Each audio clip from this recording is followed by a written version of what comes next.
All right, Nick, let's talk about the Dallas Cowboys. I feel like the Cowboys, there's always something to talk about because for a change, they've been doing a lot of stuff lately in a short amount of time. We've seen a lot of activity with the Dallas Cowboys, and we're going to break it all down today. There's a ton of great stuff to talk about as far as what the Cowboys have gotten accomplished in just a short amount of time. But before we do that, I'm Andrew, that's Nick, and this is Saturday Morning Inspection.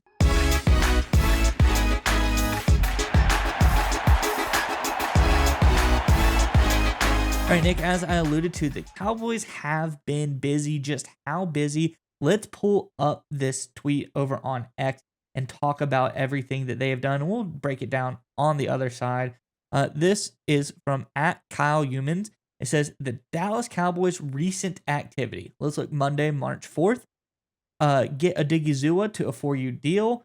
Hoffman has been re-signed. Lamb has been restructured. And Goodwin has been signed to a 1-year deal. Tuesday, March 5th, just one day later, again, Thomas has been resigned. Wheat has been resigned. Dak Prescott's contract has been restructured. This team appears to be getting to business. And I completely agree. The Cowboys doing exactly the opposite of what people have been talking about. They're not dragging their feet. They're getting stuff done. They're clearing the deck, getting ready for free agency to hit. I think this has been a very, very productive week for the Dallas Cowboys, Nick. I know you got some thoughts on this and we're going to break it down. But before you do, Cowboys fans, in the comment section below, I'm going to keep asking because we keep getting more and more information. Are you getting more comfortable that this coaching change, this front office change that we have going on for the Cowboys, it's for real? There's a culture shift. They're not dragging their feet anymore. They're not going to take forever to get stuff done. They're doing things the right way. They're getting stuff done. How do you feel? Give it a confidence level. Give us a 1 to 100 grade of your confidence level in this front office after the evidence that you've seen over the past couple weeks. Is it 100? Did they knock it out of the park? Are you really excited about what they're doing and you have full faith in this organization? Is it 50, middle of the road, or is it a 0? You still don't trust Jerry Jones and you wish they would sell the team? Let us know in the comment section below. But nonetheless, Nick, what do you think about this just bevy of moves by the Cowboys?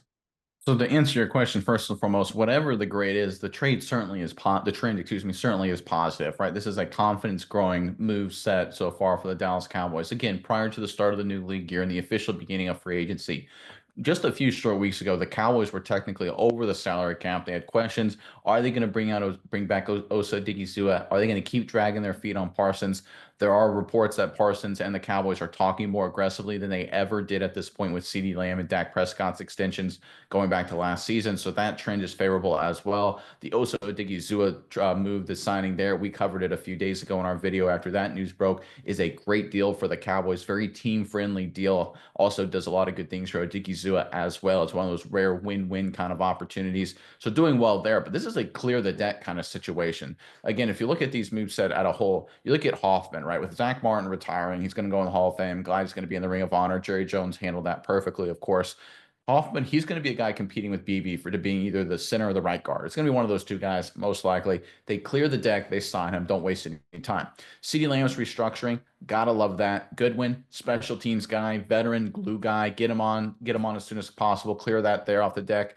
Then, of course, you look at Wanye Thomas, again, special teams guy, but a good team locker room guy. Get him involved right away. Wheat special teams, then Prescott restructured, right? This is all about opening up your cap space, getting the opportunities, and then clearing the deck. Smart teams do this, right? You have to take advantage of every opportunity you get in free agency. And if you're worried about, well, are we going to re-sign CJ Goodwin? So we got to sign up, say, another special teams guy, or well, what's our situation with Brock Hoffman? Do we need to think about bringing in another veteran guard? That can be such a distraction when you're actually in the middle of March and April trying to figure out what moves you're going to make in terms of players you're going to acquire, whether through free agency, trade, or the draft. And I think the Cowboys clearing their deck and being aggressive prior to the start of the new league year is a very, very promising proposition, because this is not something they historically do extremely well under the Jerry Jones era. They've been much more like, well, we'll see what happens. We'll let the market decide, which is phenomenal if you're running a big business and you've got no real time constraints. But the NFL isn't structured like that because you got to get your team ready for the draft in April and then OTAs and then training camp. You got clear, hard to find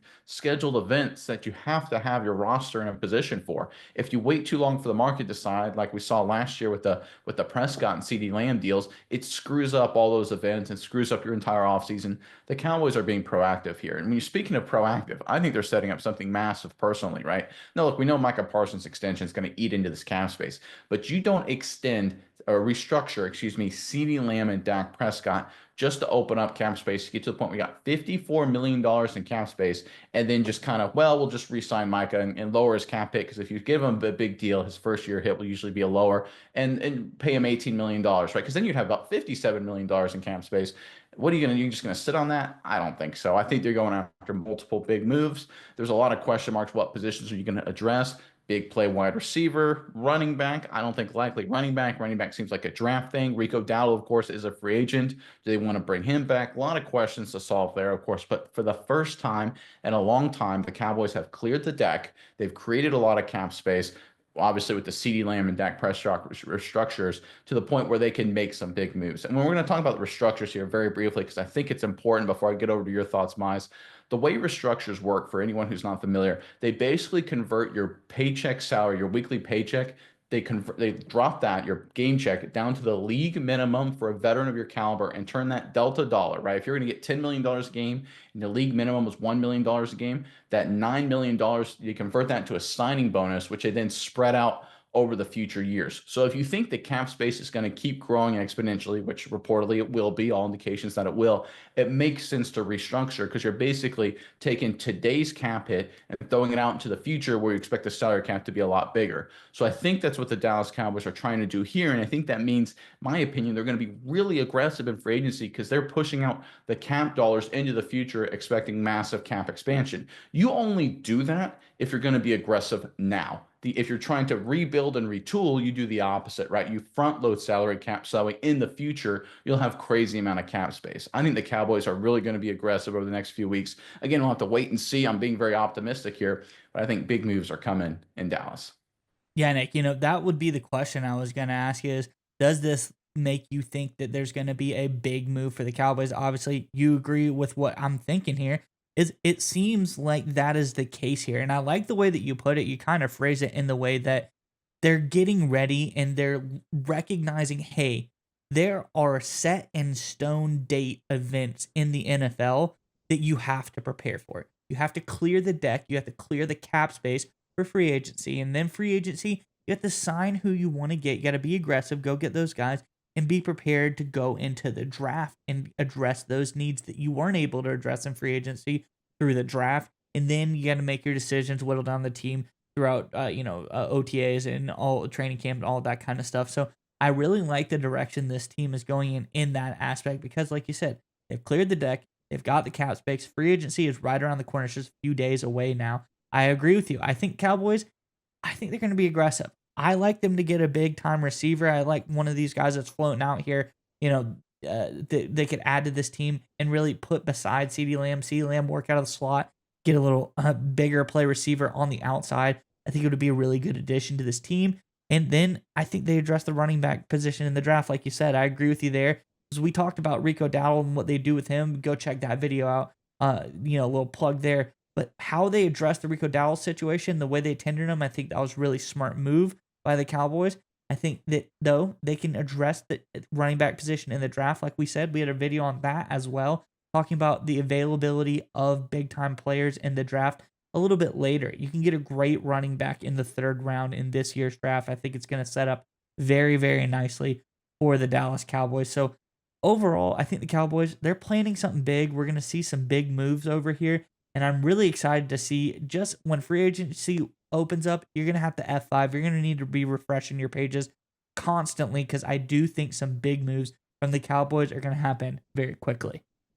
Yeah, just one quick minor correction, Miles. I know you talked about Rico Dowdle there. It's not the Cowboys haven't officially locked them up yet. There are rumors that they're getting close to a deal. It's just whether Dowdle's going to test free agency or not. So that seems to be trending towards Dowdle returning, but it's a very fluid situation. But regardless, the Cowboys are sticking to their guns. It doesn't look like they're going to overpay for Rico Dowdle, which is the smart move, even though he had a really strong finish to last year. But the larger point remains: the Cowboys have flexibility. They can bring back Dowdle, like reports say they're trying to, and of course they can make a lot of other big moves. The one thing I would avoid is avoid the overpriced veteran. Of course, Cooper Kupp is out there, Devontae Adams is out there. Those would be big names, very Jones moves. I don't think they'd be terrible dumpster fires, but how about let's bring in, you got the cap space, bring in some guys in the peak of their careers, right? They may not be as big in names, but just really good players. I think this is an opportunity for the Cowboys to make the kind of moves that the Eagles made last offseason. And if everything goes well, we'll be looking at a very successful Dallas Cowboys 2025.